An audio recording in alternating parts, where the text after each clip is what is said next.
Today on Hearts of Heroes. In the middle of the night, a savage house fire traps a grandmother. So I just laid on the floor thinking there was no way out. I couldn't get out. Until a deputy comes running. Is there anybody in there? Yes. There's somebody in there? And later, when a giant blaze starts right behind a pet store, the first thing we thought of was the puppies. Strangers step up and rush to the rescue. It was amazing how an experience like that could really bring people together. First responders' compassion for those in distress is truly astounding and humbling.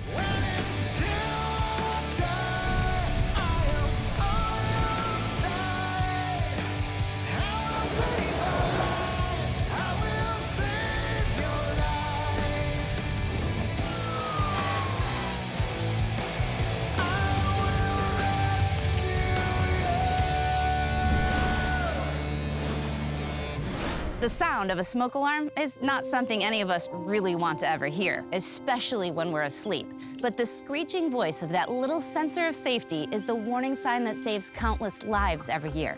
But as one family in Texas soon found out, it's not just the smoke alarm alone that saves lives, it's the first responders. Baytown, Texas is a growing city of 80,000. It's about a 25-mile drive east of Houston and sits nestled on the Galveston Bay, tucked just inside the Gulf of Mexico. It's special, I think, because of the people. The people here are very nice, very friendly. There's plenty of things to do here in the Baytown area, and I think that's what draws people here. For proud grandmother Eloisa Martinez, Baytown has been the only home she's ever known. I was born and raised in Baytown. I was 6 months old when my parents bought this house, so I've lived here 63 years. This is home. There are 3 generations of Martinez's living together, and for them, the night of March 7th, 2019 seemed pretty routine, with one exception. Bernie, my husband, was going to have back surgery the next day, so we were just getting things ready and we were going to bed. Though all of the family was sound asleep, they were awakened by a disturbance in the middle of the night inside their home. My daughter-in-law rushed into the room and said the house was on fire, that we needed to get out. Shockingly, part of the house near the front door had erupted in flames. And we were startled, so our first instinct was to go see where the fire was, to see what we could do to turn it out. And we walked out to go see, and it was already out of control. So we went back into our room to grab whatever we could because it was cold. My wife was picking up, I said, no, honey, forget it. Let's get out of here. Let's get out of here. Bernie is correct. It's time to go. Instinctually, some of us may react and want to save our valuables, but the most valuable possession of all is life. If you're caught in a disaster and you or your loved ones' safety is at risk, get out. Possessions can be replaced, but life cannot. In all the chaos, the children were rushed outside by their parents, but Bernie, with his bad back, got disoriented in the darkness. I started walking, I could still see. I tried to open the door, then boom, light went out. That's when I fell down. The power was zapped from that intense heat. The smoke got me, I hit the floor, then I couldn't see nada. No light, no nada. As the smoke got thicker and the flames started to spread, Bernie's son Tony helped his fallen father. I just felt the hands of my son. Come on, Dad, and I couldn't walk. I was hurting my back. Tony had it all figured out. He'd created an escape route, smashing out a window with a chair. But Bernie, who was scheduled for surgery the next day, really was gonna have difficulty dropping from the house. So he let me go, and there was a chair he had put in there. I hit the chair and then hit the dirt. It was something else. At that point, nearly all of the family was safely out of the smoky inferno, except Eloisa. And when I walked out, it was pitch black. The lights had already gone out. I couldn't see anything. There was black smoke already starting to fill the house. Fires spread quickly through homes. They do that because we have things like couches and chairs and things that burn. I went back into my room and I tried to open the window, but I couldn't open it. It was stuck. If you have to evacuate because of an emergency, have a plan in place beforehand. Do a head count as part of your routine for when you've reached safety. It's the easiest way to ensure everyone is out of harm's way and not trapped like Eloisa. Neighbors called the fire department and gave clothing to the Martinez family. Realizing that she was trapped, Eloisa did the only thing she could think to do: call 911. So I was on the phone with 911, and the operator told me to get on the floor. So I laid on the floor, tried crawling on the floor, and I had a cabinet in front of the bathroom window. I knew I couldn't move it, so I just laid on the floor thinking there was no way out. I couldn't get out.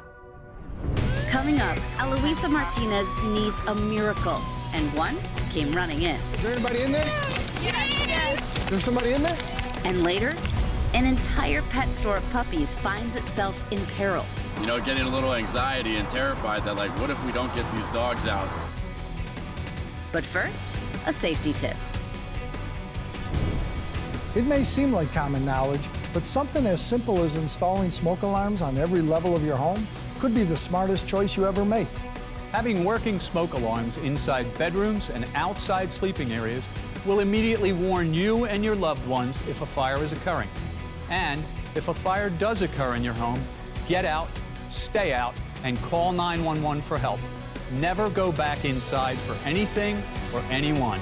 You could be making the problem even worse. Remember, knowledge is power, the power for all of us to have a safer tomorrow.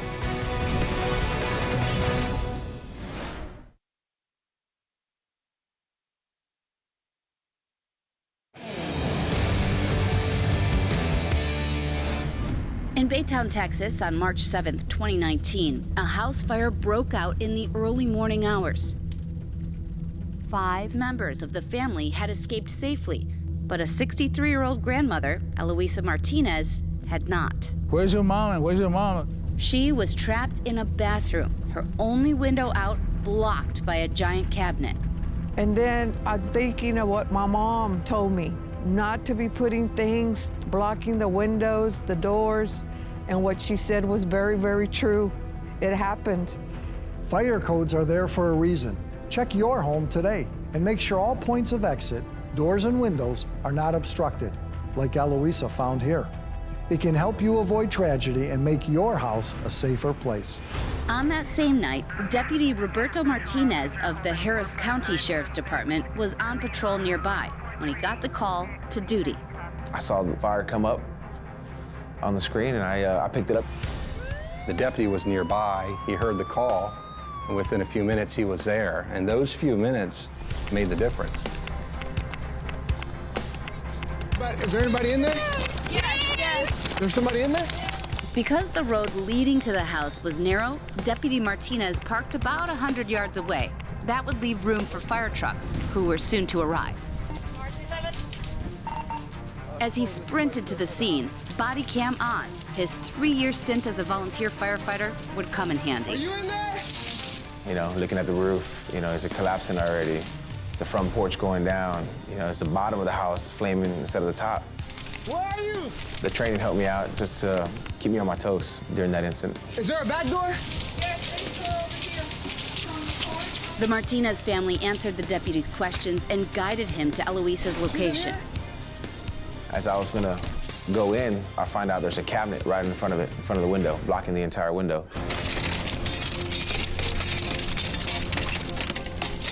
When I heard the glass break, I thought, someone's here to help me.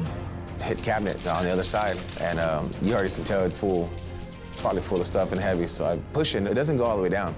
It just goes down to like a 45 degree, and it stays like that. Ma'am, can you see my light?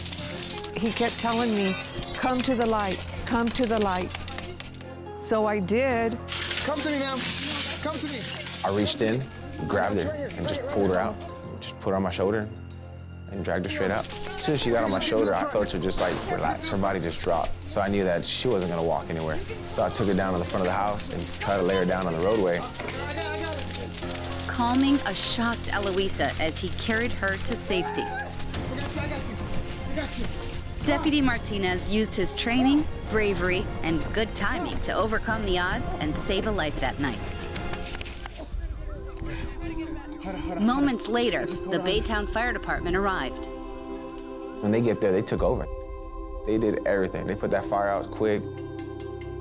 Some were treated at the scene and released, and there were some that were transported, including the deputy who was there. I guess I was so hyped up, my adrenaline was going.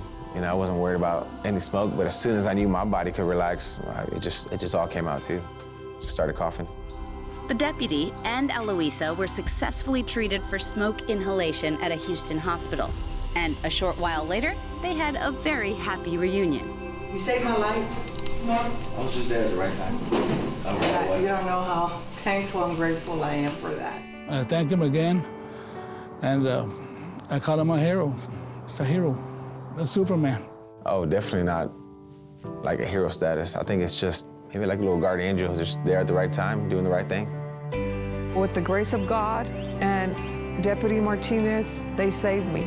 Officer Martinez is an angel for carrying me out, rescuing me, and taking me to safety. Coming up, when a fire hits a pet store in Danbury, Connecticut, unsuspecting heroes rush in. The first thing we thought of was the puppies, the puppies.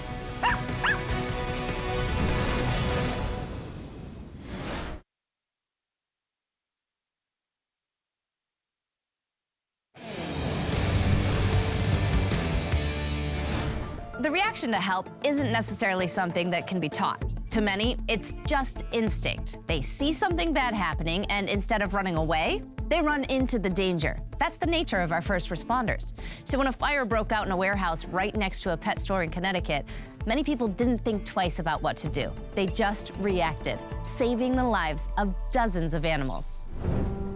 With a population of 80,000, Danbury is the 7th largest city in Connecticut and one of the most diverse cities in the country.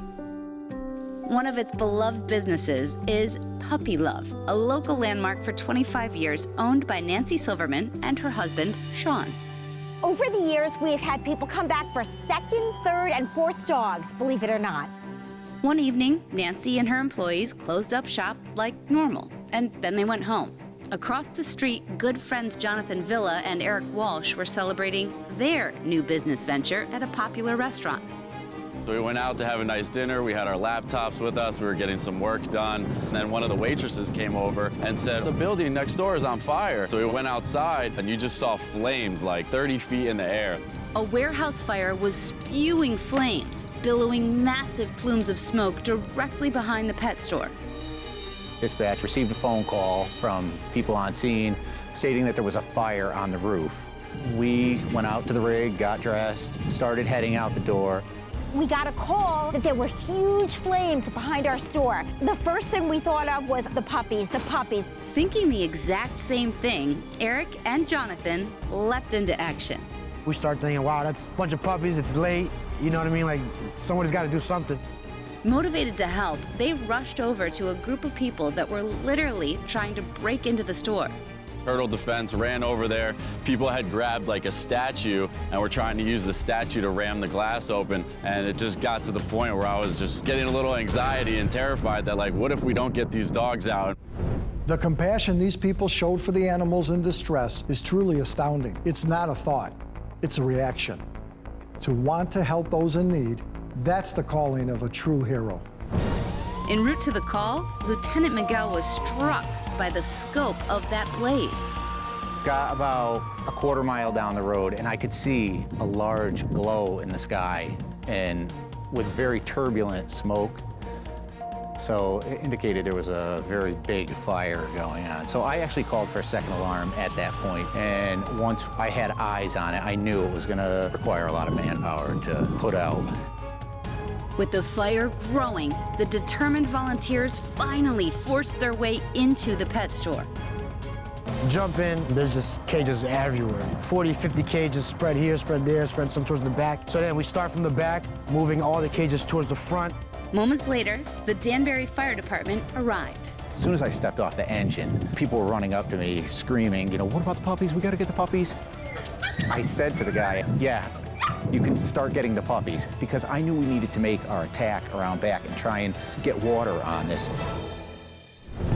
Coming up, while firefighters battle the blaze, can the volunteer rescuers save the puppies in need?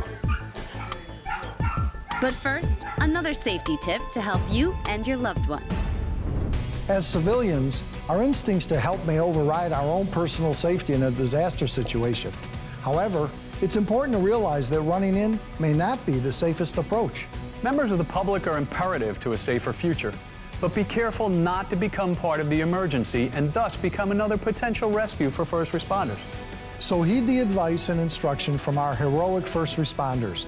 Their training and education is what makes them so successful and keeps all of us in our communities safe.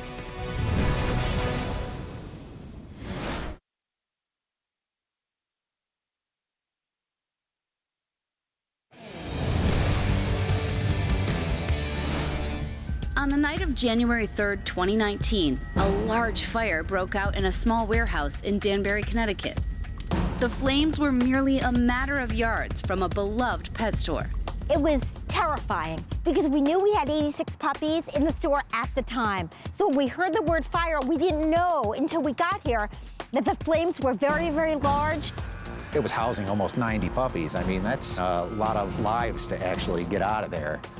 Fortunately for the dogs, there were some folks that were eating nearby. They broke into the store and started evacuations even before the fire department got there. We must have had 5 people between the back of the store and the front door, and then another 5 to 10 people outside, getting them across the street. And everybody was just talking and really communicating and working together. It was amazing. When we got to the front door, we were met by like 20 people inside the store, and they were trying to pull dogs out, and it was very chaotic. I'm born and raised here, and I mean, it's a pretty strong community, and they weren't taking no for an answer. When they were asking me, should we get the puppies? It didn't matter if I said no, step back. They were gonna get in there. While the Danbury doggy rescuers did their self-appointed duty, the fire department set up out back. They utilized an impressive amount of resources to safely contain the damage and make sure the fire didn't spread.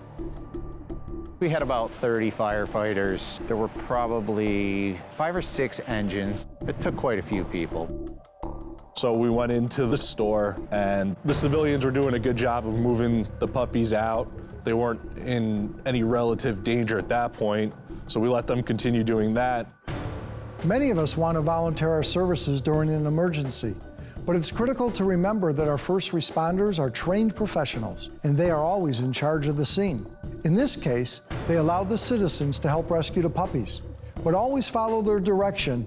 They're there to keep you safe too. So when we got them all out the front door, I mean, the street was blocked off at this time. You could see the flames from down the street, and it was smoky all over. So we had probably about 60 cages all over the road. It was just every type of dog came a petting zoo. Other people that end up stopping came to help, and everyone had a part, and everybody was willing to give a hand and make sure to get those dogs out of there. Inside, by the back door, firefighter Mackey was maintaining the perimeter. The door was getting hot, and the fire was actually starting to come through the door into the store.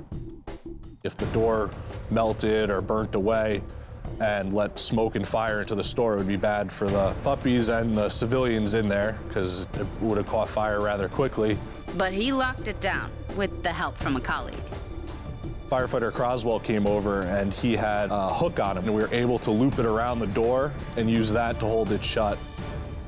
By this point, all 86 puppies were safely out of the building. They were then sheltered in an empty store offered up by a neighbor, as the community came out to support the group effort.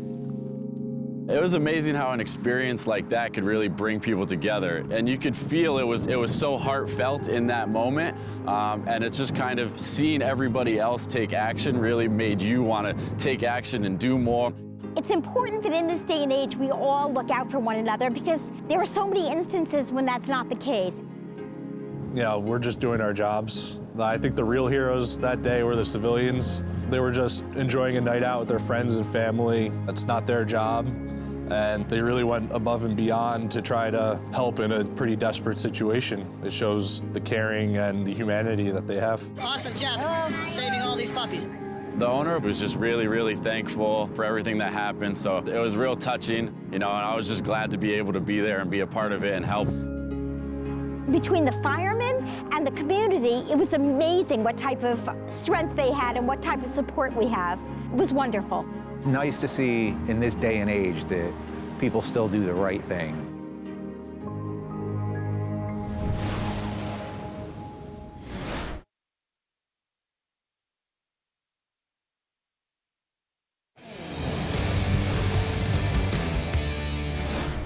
We saw 2 frightening fires and 86 adorable puppies that were saved. But most importantly, a lot of brave heroes. The best of humanity in the worst of times. I'm Ginger Zee. Thank you so much for watching.